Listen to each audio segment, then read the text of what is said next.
तो 200 साल तक गुलामी थी। भैया एकदम शांति अब बनाला, बहुत आप लोग सम्मान कैलन, कई हजार रुपया पुरस्कार देहलन, पुरस्कार देत हूं बहुत सब। एक हमार निवेदन हो, अगर आप लोग हमसे मोहब्बत करेलन, शीर्षक हो इंतकाम। दुनिया में कोई भगवान के केहू नहीं देखले बा, लेकिन भगवान के बदले में ऊपर वाले ने हमें आपको क्या दिया है? माँ। पिता का दर्जा बहुत ऊंचा है, लेकिन माँ, आहा हा हा। यहाँ कोई बोले मत भैया, यहाँ दिक्कत हो जाएगी, हमारा माथा अब गर्म होता है, यहाँ बात मत करिए प्लीज। देखा हमारा गाना बजाना अगर न सुन है तो कितनों पैसा रुपया मिल जाओ ओकर मतलब हम के नहीं। तनी से कहा मनोज, कहाँ गई मनोज? जल्दी आवा, दरिया घर है, हाँ घूम के घरों से आ जा। बात तो यही खंडित होती है कि कितना क्रांतिकारियों को हम लोग जानते हैं जो देश पर कुर्बानी दिए। 2 4 5 10 20 25 50 जी नहीं, 1 2 3 4 नहीं, हर जाति हर बिरादरी के लोग उठ करके और अंग्रेजों से लड़ करके उन्हें भगाया, अंग्रेजों का दंश झेला। लेकिन यह जो प्रथा चली देश में, बिरादरी बांटने की प्रथा चली, सामंतवादियों ने बांट करके हमें आपको अलग कर दिया, अलग अलग बिरादरी में तब्दील कर दिया। कितना देश संकट जितना गुलामी से झेले हो, उसे ढेर ये मनुवादियों और सामंतवादियों का दंश झेला है देश। मैं ले चलता हूं आपको चारों तरफ, कश्मीर से कन्याकुमारी तक भगत सिंह की फांसी से पूरा हिंदुस्तान नाराज था। भगत सिंह की फांसी, भगत सिंह की फांसी जल्दी जल्दी जल्दी जल्दी। छोटा मुंह बड़ी बात नहीं करूंगा। जिस गांधी जी की बात कर रहे हैं आप, एक बार गांधी जी कह दिए होते कि भगत सिंह को फांसी मत दो तो भगत सिंह की फांसी रुक गई होती, लेकिन जवान पे ताला लगा लिया पंडित जवाहरलाल नेहरू ने और महात्मा गांधी ने। कुछ नहीं, अंग्रेज 3 बार पूछा, मैं पढ़ा हूं, मेरे पास है किताब। 3 बार अंग्रेज पूछा क्या करें भगत सिंह का? ये लोग बोलो भाई न कहीं, क्या फांसी दे दें भगत सिंह को? कुछ बोलो भाई न कहीं। अरे भाई बताओ क्या करें? जो आपको समझ में आता है कर लो। वो के बोलल? पंडित जवाहरलाल नेहरू। जो समझ में आता है कर लीजिए। अगर इनकी अगर इनका थोड़ा सा भी दबाव बनता तो इलाहाबाद के एलिफेंट पार्क में चंद्रशेखर आजाद खुद की गोली से नहीं मारे जाते। मैं कहां तक बताऊं? मैं आपको ले चल रहा हूं। देश एकदम चरमरा रहा था, अंग्रेजों की नींव दरक रही थी, अब देश को छोड़ने वाले थे अंग्रेज। उसी समय की एक गाथा आपके सामने रखता हूं। कैसे?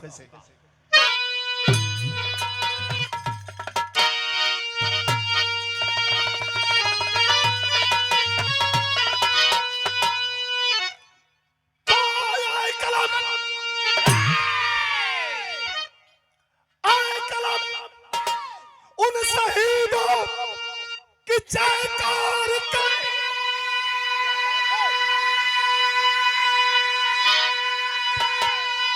अरे जो कि अपने वतन के दीवाने बने हैं, उन्हें भूल बैठा है इतिहास अपना।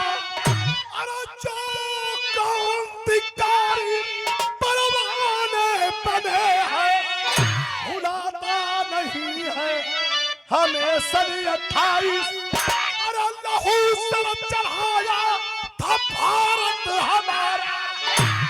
जिएंगे मरेंगे मिटेंगे वतन पे, लगाए जवान इनकलाबी तब नारा।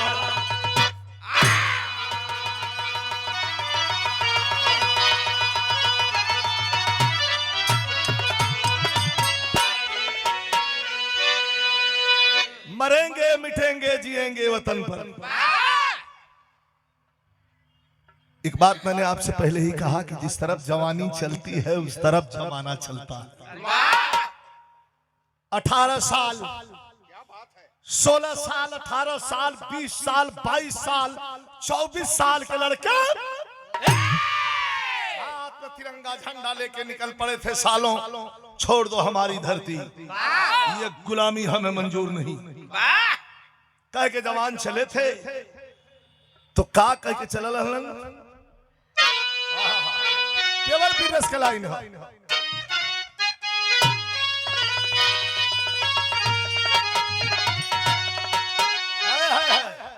कि चढ़ा दे सूली अंग्रेजों से, सिस्टम से बगावत। कहते हैं जवान कि चढ़ा दे सूली अरे गले डाल दे जंजीर भले, अरे चढ़ा दे सूली गले डाल दे जंजीर भले, अरे वतन की लाज बचाने वतन के बीच में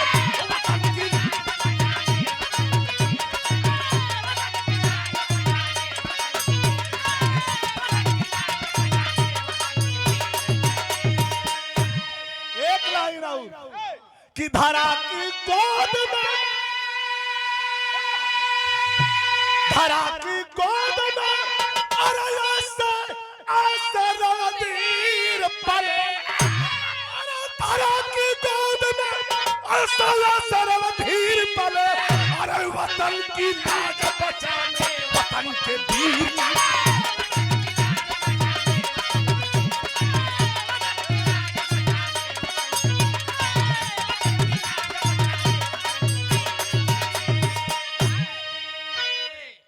मन में भाव है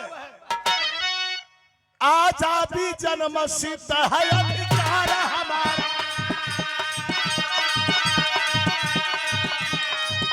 इस संगीत हो और संगीत का मतलब होला सुंदरता। खूब चिचिया देने से संगीत नहीं हो। संगीत का मतलब सुंदरता। आजादी जन्म सिद्ध है अधिकार हमारा, पूजा था देश भर में इनकलाब का नारा। कहानी चल रही है, था नागपुर के पास एक गांव जंगली, रहती थी बेटे साथ जहवा बुढ़िया मंगली। एक रोज क्रांतिकारी जो 3 भाग कर बुढ़िया की झोपड़ी में छिपे है रात भर, बुढ़िया की झोपड़ी में छिपे है रात भर। बुढ़िया ने जान पाई कि मेहमान हमारे, बुढ़िया ने जान पाई कि मेहमान हमारे खाए बिना ही सो गए।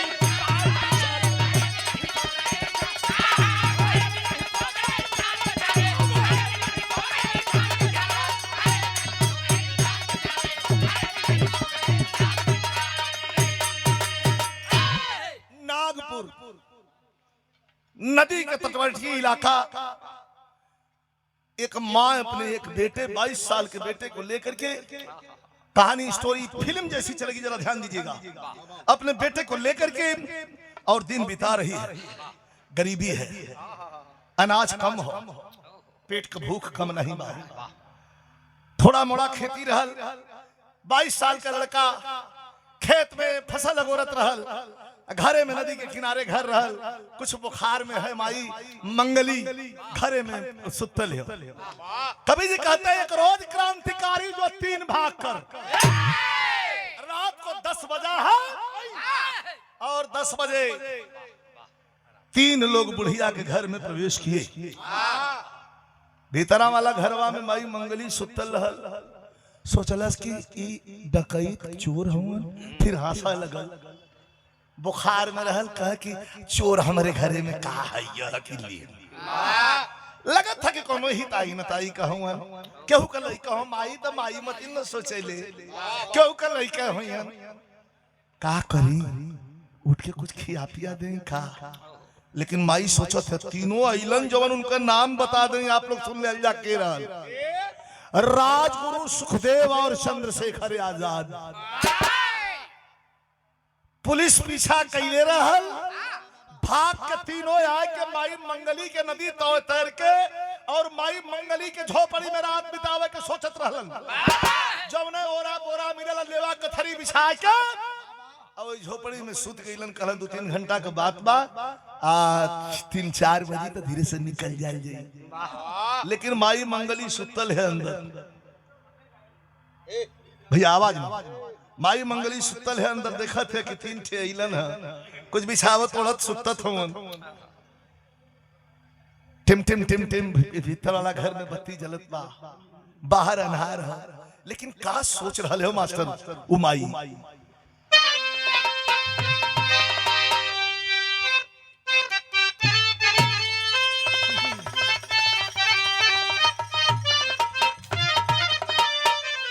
बिहार वाला चुनाव में एठे लड़का तहलका मचौले रहल छपरा में, हमहू गल लली प्रचार में हमारी ड्यूटी लगल रहल। पूरा तंत्र दिल्ली से लेकर लखनऊ तक पूरा तंत्र, मध्य प्रदेश से लेकर के अदर प्रदेशों तक पूरा तंत्र उस लड़के के पीछे लगा दिया गया। चुनाव जीत चुका था, चुनाव हरा दिया गया उसे। अब मैं नहीं आगे बताना चाहता, लेकिन जो लहर थी, लोगों में जो भाव था, मैं तो वहां प्रचार में था। ये हो कैसे गया? खैर छोड़िए, हार में कभी कभी जीत होती है और जीत के भी कभी कभी आदमी हार जाता है। तो कभी कहते हैं वो लड़का गौले रहल कि अरे सैया, अरे सैया लड़का नींद सूती जुड़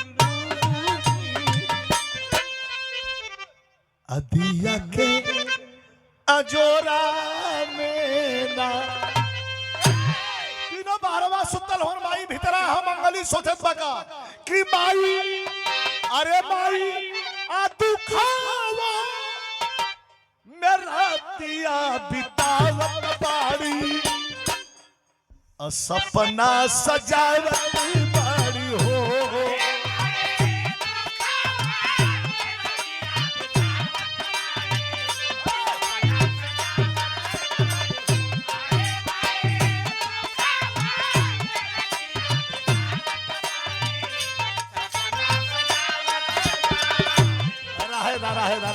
राहेदा सुतल हो। अरे होत सवेरे करब, माई मंगली सोचत थे तीनों आल हुआ का जाने के राजगुरु हुआ, सुखदेव हुआ, चंद्रशेखर आजाद हुआ, के हो सका मतलब केहू का लड़का हुआ। माई माई मत सोचत बा कि होत सवेरे करब ममता दुलारो।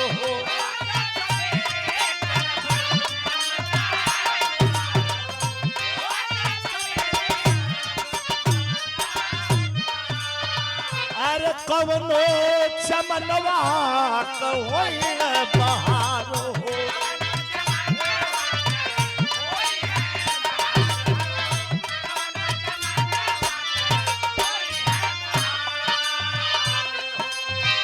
अरे भाई, अरे भाई, समझ में आओ तो कुछ आवाज आओ। मोतिया लुटावत बाड़ी, बटन चली तीनों सुतल हुआ, माई अंदर सुतल हो, नींद लग गई। लेकिन होत सवेरे माई अंगना बहारेली, अरे जाई के दलनिया में अपन निहारली।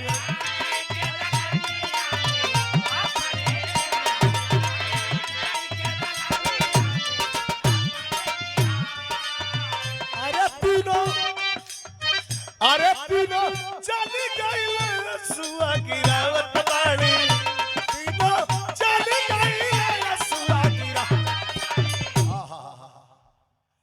सोचले रही कि सवेरे कुछ खिया दे, इत चल गई ना दुआरा पंझारत बा पश्चात करत बा कि रतिये के कुछ खिया के किए रहल ओके क्या पता। और तब तक अंग्रेजों के जमाने में तपा तपाया तपाक जरा हुआ था खन्ना दरोगा, 6.5 फीट की लंबाई, चेहरे पर घनी मूछ,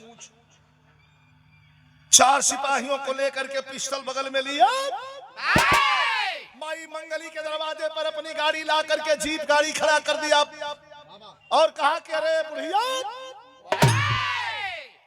कहा है तीनों,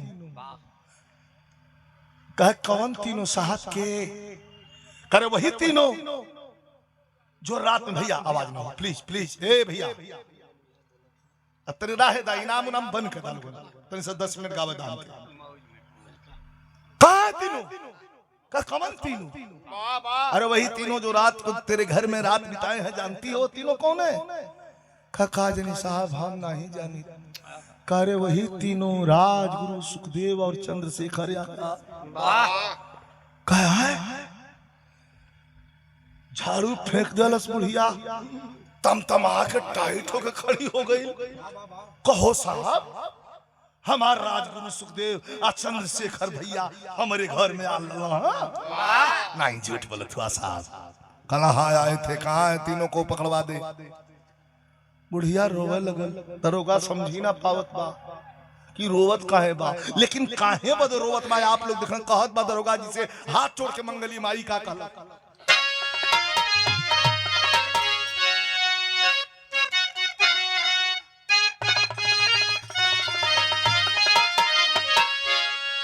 कहा कि देखा ली,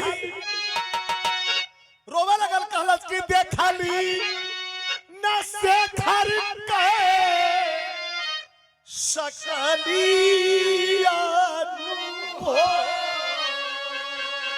अब बुढ़िया बोलल भी न,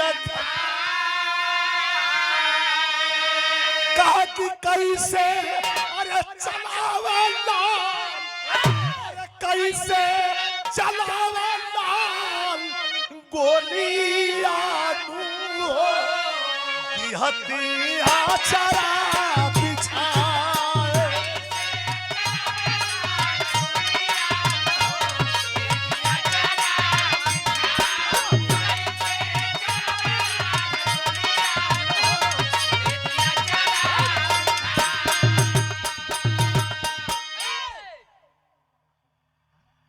सारी पट्टी के धरती से बैठ जा, ये 500 रुपया पुरस्कार देके मान बढ़ो भैया के हमारे प्रणाम, सब पंच के पांव छू के प्रणाम, तनी सर गौर करिहन, जैसे स्टोरी आगे बढ़ी तो लगी कि अब कब है, क्या बात है साहब हम ना देखली लेकिन जनले होई वो बुढ़िया के देखा बिना डर का, कहे जनती की आई ना,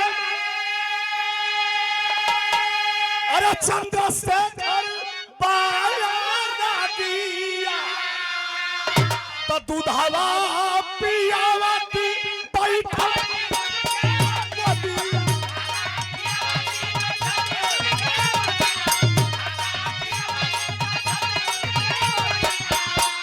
आई पिस्टल मत दिखावा, आई जन खोस के आल हुआ पुड़ुकी ई मत दिखावा हमके। बुढ़िया के बात सुन के दरगवा कह रे ई बौरान बा का पुरान बा पर दिखाई कैसे बोलता, देखे अपने जान का डर नहीं बाप, का कि दूधवा पियावती अरे बैठवती उनके गोदिया, पिस्टल मत दिखावा, कहा कि फैले चाल छाती पर तू नालिया तू हो, फैले चाल छाती पर तू नालिया तू हो, बेटी ममता लुटा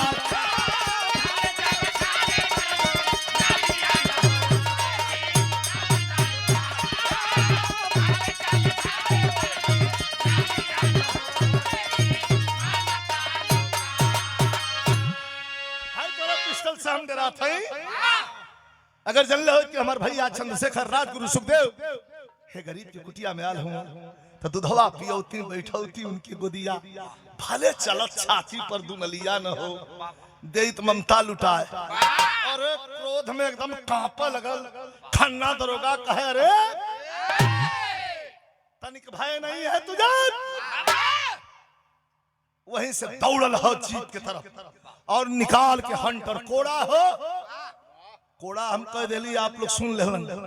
इतनी पतली पतली स्टील का कील निकलल, खींच के मार के लपेट के खींच दे तो चमड़ी खींच ली। वह कोड़ा लेके माई मंगली के पास खड़ा भल और मंगली माई खुशी से झूमत बा कि अब हमारे कुटिया में जब राजगुरु सुखदेव चंद्रशेखर आ गए तब कुटिया से इनकलाब निकली।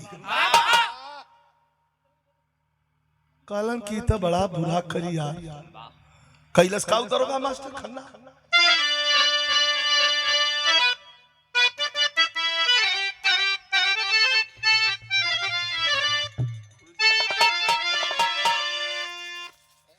आजा आजा जल्दी जल्दी दरोगा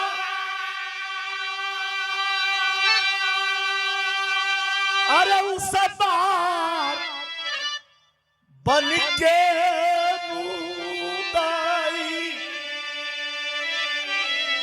कोड़वा से करने लगा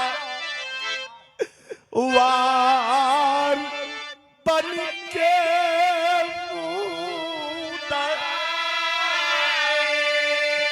उठौलस कोड़ा धाय धाय मारे लगल। करुण रस के बीरस के बिरह में भाव हो कि बुढ़िया बाई का आ चल लो मेरा नायल हो। अब माई यही धारा पिया के खाती भैली घायल हो।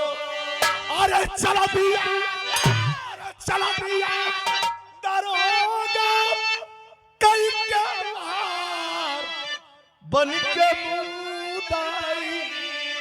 अब बुढ़िया बेहोश भई लाचार बन के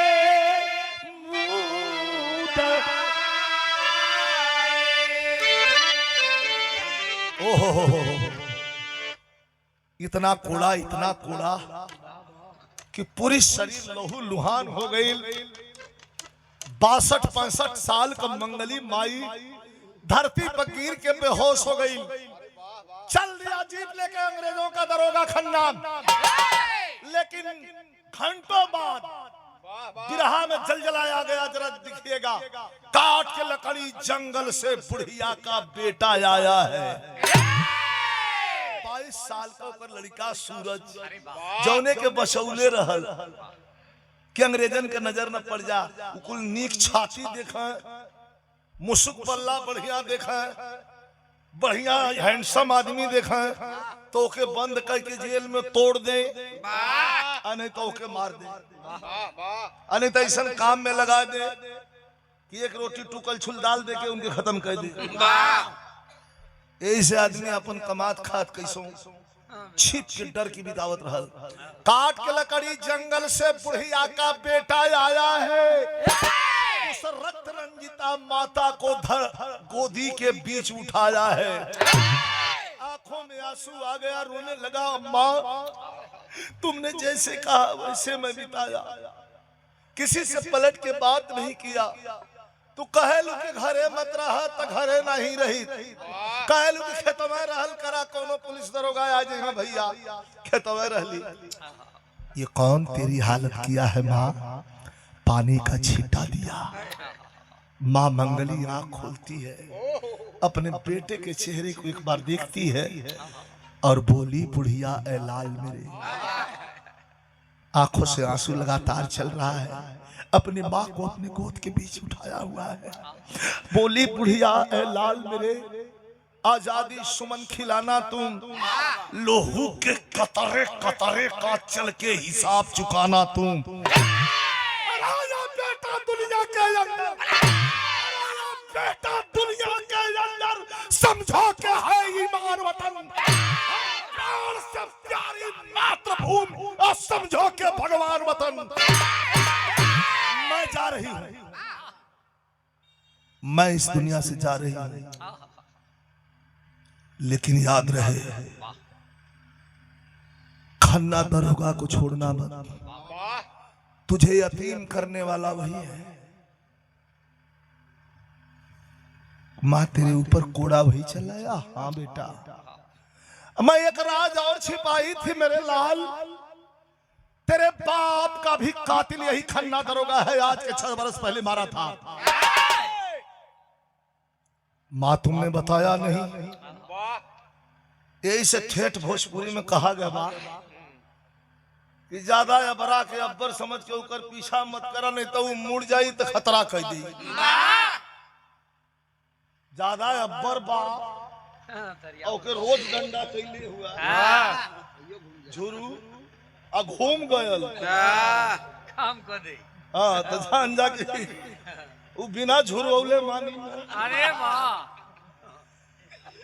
आ गंभीर आदमी दूठे बात सहला। हमार बब्बा जी रह कहे कि जे सह लिहा उ रह लिया, जे सह लेहलस वह रह लेहलस, जे नहीं सहल उ कतही का ना भइल। क्षमता अपने पास होवे के चाहिए, सहन शक्ति। तब इतना कहते कहते माई गर्दन लटक गई। माँ माँ कह के चिल्लाता रहा। माँ तू जहां जा रही है मुझे भी ले चल माँ। नहीं बेटा, एक माँ के हवाले तुम्हें कर रही हूं। नहीं नहीं नहीं, बार बार बुलाता रहा, जब हाथ गोड़ नहीं उठल, जान गल की माई मर गई। देखिए सैलाब कैसे आता है। उठा लिया, गोद में नदी के किनारे लाया, चिता सजा करके चिता में आग लगा दिया। आज जब धू धू कर चिता जल गई तो भाव है।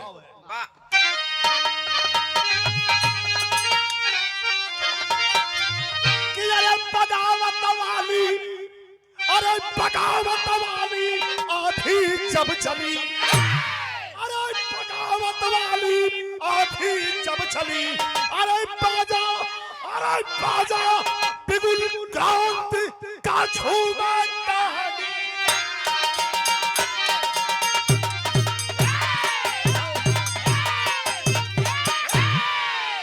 बाजा बिगुल क्रांति का झूमर टहनी डाली। बगावत वाली अच्छी तवा जलल, और वही में सादगी सभ्यता सुशीलता कुल वही में फुकाई। अब वहीं से चलल। लोग कहा लगे फलनवा का लड़का बदमाश मडरी निकल गल। फलनवा कट्टा लेके चलला, सलाह लेके चलला। मर कहा हो कुछ तो मन बढ़ू होलन, आ कुछ हालात का मारल होलन। इस समाज बना देला चोर नखैत बदमाश। और कुछ लोग हम हनुमती लोग अपने सेफ्टी या सुरक्षा बजे रखल। कहा कि जमाने में ही तकलीफ ना हो,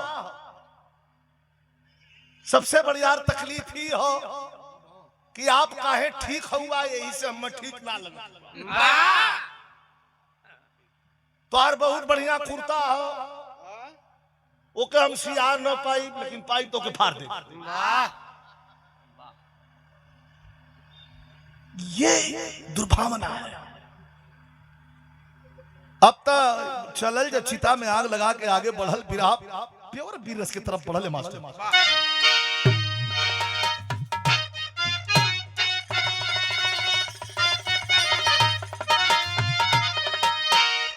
देखा संभल के रहा, बकरी या खसू धड़ दे उठ जाना, हाथी बड़ा धीरे धीरे उठा। अरे वाह, अरे तो एक जगह आगबो करे नहीं आती। बहुत गलत जगह। मैंने ये कहकर मतलब कहा महाराज तो के लेड़िए पसंद है तो बिना भैया वहां का जाता कैसा टारगेट हमेशा जो मोछू रहलन कैसा चला कैसे दोन तर्जमाने नहीं रखा तो स्टोरी का भाव बा।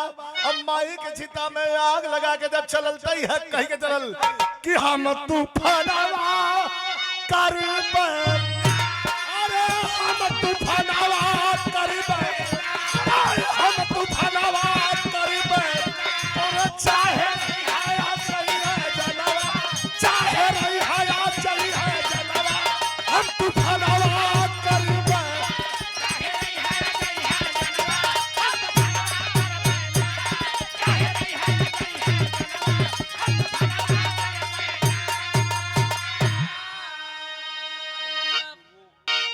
कहा कि गोली अरे गोली सीना का पिछावा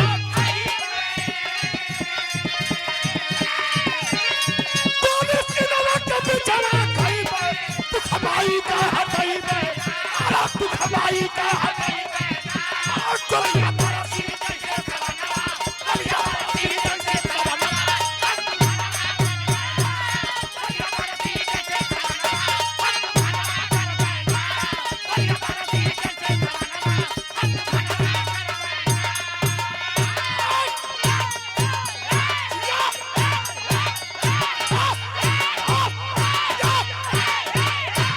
सही है बेटा हाथी उठे जाके चंद्रशेखर आजाद के खेमा में खड़ा भयल मंगली माई का लड़का कलश के सुना हमारे घरे में रात जौन ह बितौले रहला तीनों जने कुछ लेवा आल है कहा मांगला कब पिस्टल चाहिए कब पिस्टल का करवा कहा इंतकाम इंतकाम का मतलब बदला चलल है वो भैया बस 2-3 मिनट इंतकाम मतलब बदला और वो चंद्रशेखर आजाद से पिस्टल लेके और 6 गोली लोड करके और जब बढ़ा लो आगे बंगला पर खन्ना दरोगा के तब बिरहा कराए तेरे पड़ गए मास्टर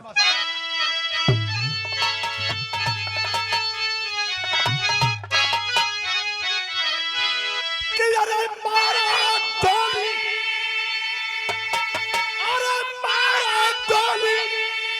खन्ना को दीवाना कर चल मर्दाना कहा कि मात्र भूमि पर हो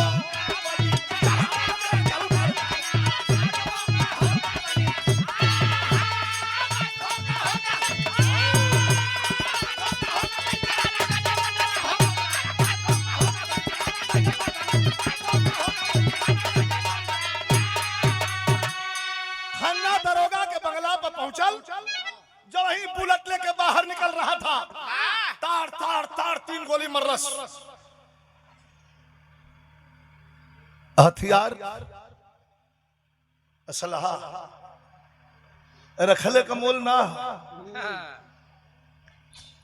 जकर जिगरा हुआ रखला चलावे बदे भी जिगरा चाहत एक जने हमरे के हम दुनाली बंदूक है उनकर दयादी में झगड़ा भइल कुला के पीट पाट दे हमरा लेके बंदूक निकाल लगना भाजे कहा त मार अतले फिर दू गोजी मार के छोड़ ले हमरे निबुलाल भैया चिले से जेपी भैया के संग टाइगर ना चलो नहीं कहा त मार दे अतले दूझा पर फिर मार के ले ला सम्मान पर बात आ जाए अरे वाह तू तो जानता है भैया बाबू तो जरूरी ना कि चला दे ओके उठावे अपने सुरक्षा बदे जब उठा ले तो तलवार पहले जब बहादुरन का तलवार म्यान से खिंचा जाए तो बिना खून ले अंदर न जाए एक अर्थ गलत मत लगी कि हम कहीं जब उठा लेला तो कोई चलाई दा तो कोनो जरूरी है कोई के छाती में चला देबा डरवाओ बदे हवाई फायर भी हो सकेला अब खाली ओके नहीं कहीं मत मारा खाली फायर करना अब लेके छटका तो झूठे कहा था मार दे तो मतलब 2 पड़ा का कहा था मार दे कहे मतलब 2 पड़ा का ई कहा था मरलस 2 गोली गिर गईलन अजय यादव भैया और आई की धरती से पुरस्कार प्रदान कइलन अब पगली सिटी अगले दल के बच गई बिरहा मेन पॉइंट पर हो जब पीछे पड़ी अंग्रेजी फौज अरे पीछे पड़ी अंग्रेजी फौज वहां नागा पूरा में आया हो चंपा माई के कोठे पर जाके अलखा जगाया हो यारो पुलिस चारों तरफ पुलिस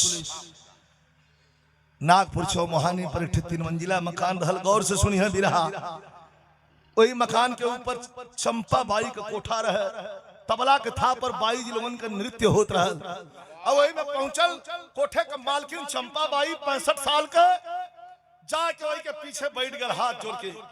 चंपा बाई कहत के रे बाबू जवान तो हो, अगर सुनने आए हो तो सुनो, आगे महफिल में बैठो, तमस्कीरों के साथ तमाशा देखो। हथवा जोड़ के पिछवा से मंगली माई के लइकवा कहलस का कह कहा कि माई बन के कहा कि माई बन के दैदा हमें ठिकाना कर चल बरदा देश के कारण।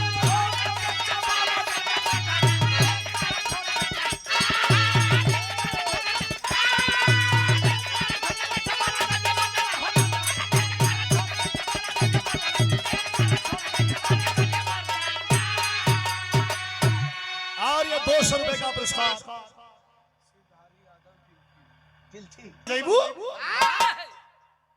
चंपा बाई कलश करे कैसन बतियावत में तो कहाँ घर कलश के हमरे भैया भैया बोलिए कलश के हमरे माई के मरले रहे खन्ना दरोगा के मार के आल है मोहे में का पान उगला गल नीचे करे मोरी माई तही हवे रे तही मार के भागल हुआ पागल जैसी पुलिस खोज रही है तुझे कह हमें मरले है हमारे माई के मरले रहे भैया के अब बोला था तो यहाँ आवाज ना हो ए भाई हेलो हेलो प्लीज यार डिस्टर्ब मत करो।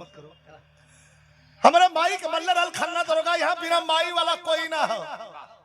केहू जवान लड़का है केहू के माई के केहू आके हाथ चला दे तो लड़का जियत हो तो करे जियले धीरी खा मरली अपने माई का बदला ले ली। हमारे माई बन जे हमारे माई ना अखिया में आंसू भर के कलश की हमारे माई ना तुम हमारे माई बन जेबू। चंपा बाई के करजवा में अपने तीर गड़ गई करे बाप रे बाप एकर बतिया हमरे रोम रोम के जोन बात तुम खड़ा कर देहलस ले गई घर में बैठौलस कहे बेटा तनी आप बिरहा लगल बुंदेलखंडी आला लगा मास्टर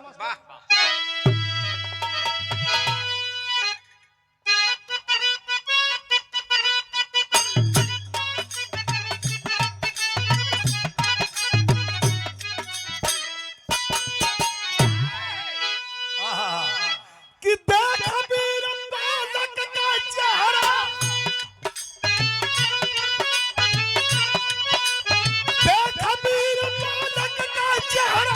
चंपा मन में करे विचार और पहली पापी न सवाल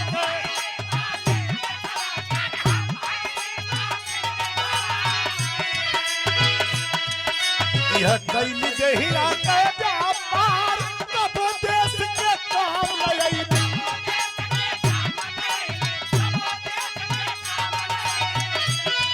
अरे कब देश का काम लई ऐसा जीवन का धिक्कार अब न बनी तबला कोठे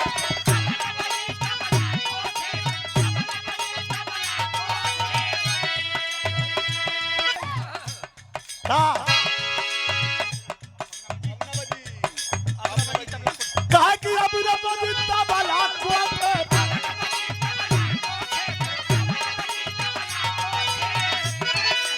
अब न बनी तबला कोठे अब होई मौके के बाद ऊपर पर जाता जब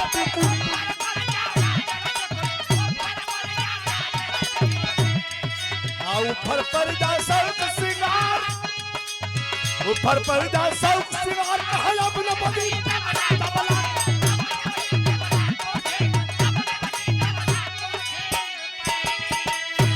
ए बेटा अब जौन होई तो हम देख लेबे जरो देखा ई कोठा के तवायफ का सहयोग यही जरा हो बेटा अब जौन होई हम देख ले आइल बहरे निकलल कल सुनो सुनो सुनो आज से ये नाच गाना बंद जितनी तवायफे हैं अपना धंधा रोजगार खोज लो ओकर लड़का रहल 20-21 साल का चुन्नी लाल 24 साल का तबला उबला बजावे कहे करे माई दिन भर में 3 बार दाल भात पर चोखा पापड़ खोजे थे। ई कनवा बजनवा ना हुई तो कहाँ से घोटबी कहत है अपन देख ले, हम अपन व्यवस्था कर ले। पहले तो 10 छुड़ा रखले रहे। कर ले छुड़ा छुड़ा छुड़ा छुड़ा के करे वाह वाह वाह बारे गुरे इतला देला खबर देला सुना केहू जाने जबान खोल देला तो फिर कटे छुड़ा रखले रहल 10 केहू जाने जबान खोल देला तो कैसे मास्टर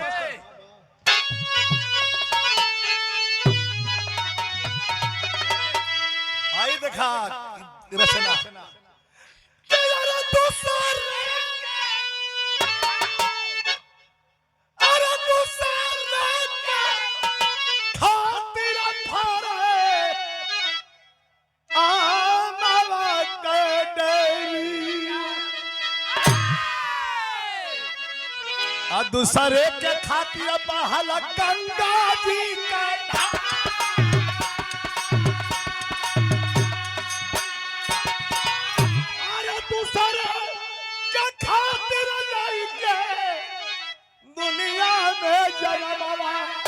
चंपा बाई बेसावा का कैला साहू पक्का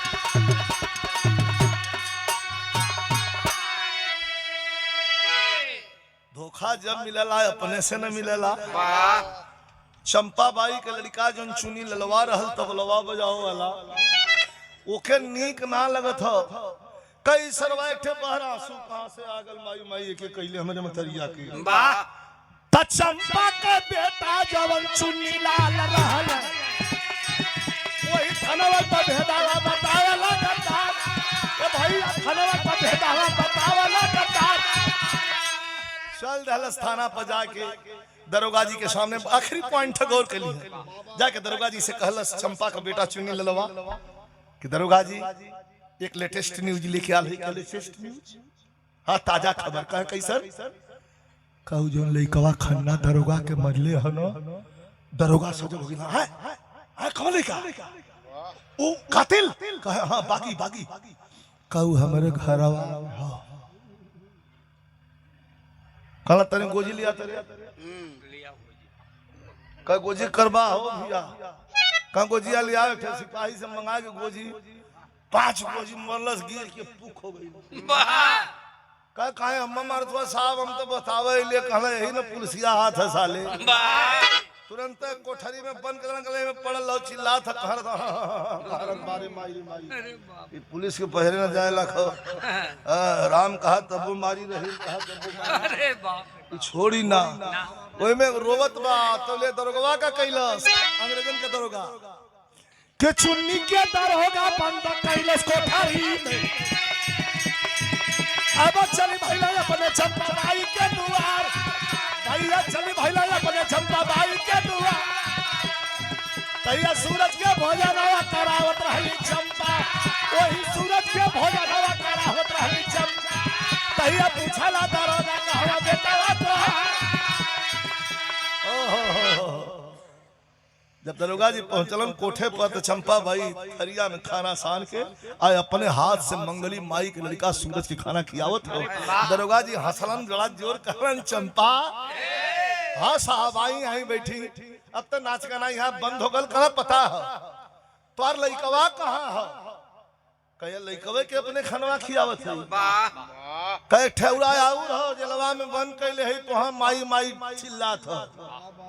समझ गई कि दोगलवा पहुंच गल का अच्छा का जनी साहब हमार ये लइका बा ई है हां दूसरा कोनो लइका ना हमारे हम कैसे ना होई एक काम करे कोई का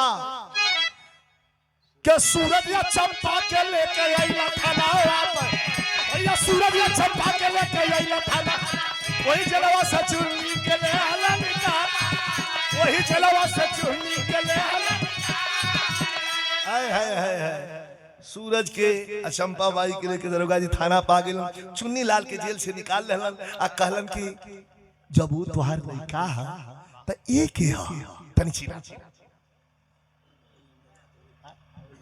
खरी पॉइंट तनी गौर के लिए निकाल लेलस दरोगा जी आ चुन्नीलाल के बहरे कहलन कि ये के अपन लइका बतावत हो त ई के कर लइका आ चुन्नी ललवा निकलल तो हंसता निकलल कहे माई कहे भैया तू के कर लइका हुआ लगल रोवा करे माई रे बहुत मारे तो सो माई ये तेरे मत कहो वहीं तो बिना कुछ कहिले 5 को जी मरले हो सो ऐसा ला 5 से कम मरते ना हो कहतो सो मन 5 से मारल जाला तो ये खोला मन कहीं 5 को गन दहला समाई तो 25 से हो जाएगी ये माई हम तो लइका है बचवा तू के कर लइका आवा ये दरोगा जी इनके मेडिकल हाँ जांच करावा इनकर ये कुछ मेंटली लगत हो डिस्टर्ब ई के करके उकर लइका होइया हमार ना हुआ दरोगा समझ गल का 1 मिनट अब फैसला हुई सूरज के और चुन्नी लाल के दोनों के खड़ा कर दलस दरोगा और चंपा भाई से गलत करे चंपा अब देख के पिस्तौल तब दरोगा का है बतिया भैया देख के पिस्तौल तब दरोगा का है बतिया अरे अपन बेटा छोड़ दूसरे के दे मार दोनों को खड़ा करा दिया दोनों को खड़ा करा दिया अब पिस्टल 6 गोली लोड करके घोड़ा चढ़ा के टाइगर दे दलस कि मेहनत नहीं करना है सामने है जो तेरा बेटा है उसे छोड़ दे जो गैर है उसे सूत कर दे आफत में परनवा परल चंपा के पाप के बचाई की धर्मवा कर पसीना पसीना हो गई सोचे लगल का करी करा 5 तक गनब अगर तो हर गोली ना चली तो अंग्रेजी गोली चली तुम तीनों की खोपड़ी उड़ा दी जाएगी 3 गन दहलस तो ये बाकी है कवि जी भाव लिखो तो मस्त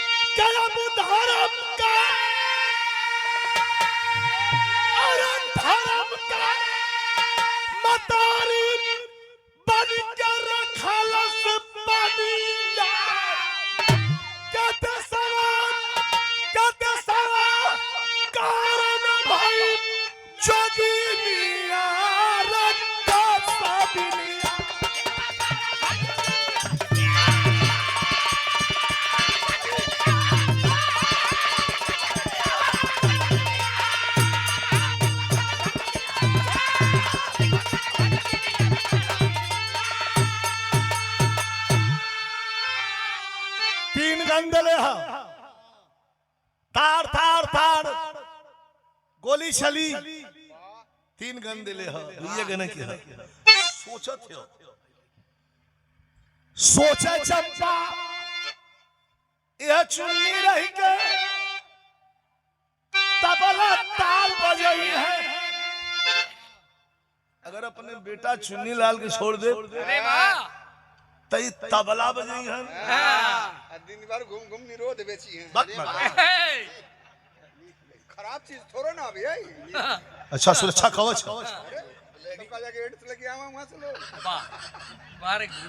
बिल्कुल जरूरी है कहा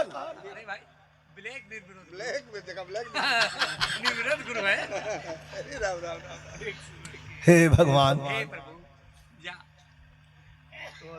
पढ़ाई लिखाई का फायदा तो हम लोग उठाओ बड़ा भाई सुरक्षा की दृष्टि से लेके जाना जरूरी होला ना कितने बुलाए जाए ब्लैक में बेचे ब्लैक आगे बढ़े हम बढ़ सका आदेश महाराज अगर निर्विरोध हो गलो खत्म हम आगे जा बड़ा लेके चले ना कलिता में का सोचा था सोचा चंपा हमार बेटा चुन्नी रही के तबला ताल बजाई है लेकिन सूरज बेटा रही के हमारा देश प्रेम दिखा नहीं है मरल सचुन्नी के जोगिनिया रे कसबिया 4 बोलही वाला रहल अतले तार तार तार 3 गोली अपने सगे बेटा के बाएं तरफ सिस्टम पर मार दलस गिरा लगल जब चुन्नी ललवा आहिरे माई हमके मार देली माई, करे माई हम सचो तो लइका ना है, हम कहीं से उठा के लिया ललिकारे माई कहीं के धरती पर गिरे लगल है, ममता का सागर छलक न गयल। बड़ा पावन रिश्ता मतारी या बेटा का, लेकिन एक तरफ देश, दूसरे तरफ यह पावन रिश्ता।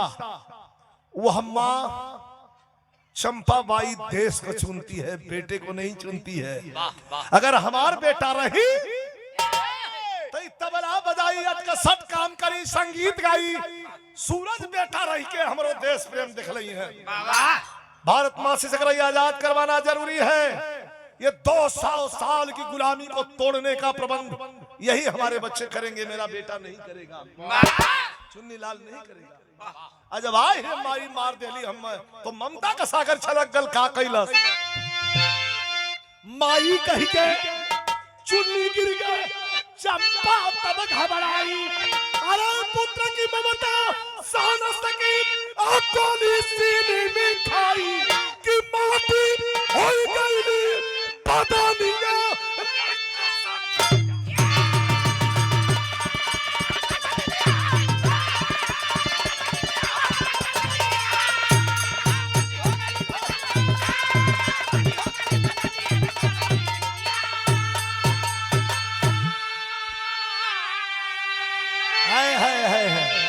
ये भारत आजादी का स्वर्णिम इतिहास,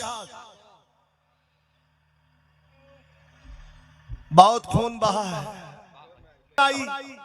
पुत्र की ममता सह न सकी, गोली सीने में खाई, माटी हो गई बदनिया। ये सोच देखिए, 200 साल के गुलामी को तोड़ने के लिए जगह जगह से माताएं, बहनें और नौजवानों ने अपने प्राण को हथेली पर लेकर के और अंग्रेजों से दम भर लड़ा। लड़ते लड़ते लड़ते लड़ते लड़ते लड़ते जब अंग्रेजों को परास्त कर दिया, भागने लगे। अंग्रेज का मन बना लिए थे तैठे उठलन खोजलन है जो राम जन्म बतौलन है कि कैसे देश चलाओगे। खून पहले बहा, स्याही बाद में चली। देश में खून पहले बहा और हमारे हक और हुकूक के लिए, पिछड़ा दलित अल्पसंख्यक आदिवासी के लिए बाबा साहब ने जो संविधान लिखा है उस पर हमें फक्र है, नाज है हमें कि हम संविधान के तहत सब कुछ आरक्षण से लेकर के सब कुछ पाते हैं। लेकिन अब सब कुछ धीरे धीरे हंसिए पर है। हंसिए का मतलब समझ लीजिए कि संविधान को बचाने की कवायद किसी को करना है तो आपको करना है, वरना संविधान जब खत्म होगा और मनुवाद लागू हो जाएगा तो ये देश कहां जाएगा आप खुद समझ लीजिएगा। हम तो कलाकार नहीं है, कलाकार पत्रकार भी है, पत्रकारिता भी कर लेता है, गा भी लेता है, आपको अपनी बात शालीनता से सुना भी लेता है। लेकिन आपके मन में जो भाव है, जो बात है, 5 किलो राशन की जरूरत नहीं है, क्षमा करिएगा, 5 किलो राशन की जरूरत देश को नहीं है। देश को जरूरत है रोजगार की। जो जवान पढ़ लिख करके और अपनी डिग्री लेकर के सड़क पर मारे मारे फिर रहे हैं, उन जवानों को ड्यूटी चाहिए, नौकरी चाहिए, काम चाहिए उनके हाथ को। जी नहीं, 5 किलो राशन नहीं चाहिए। बहुत कुछ कहने को है लेकिन आप लोगों से विदा लेता हूं।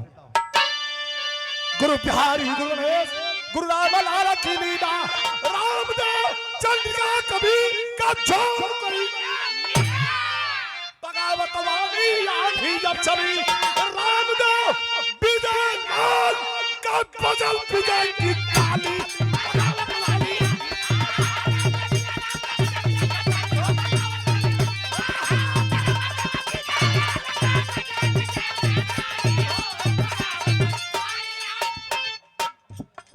सब भैया के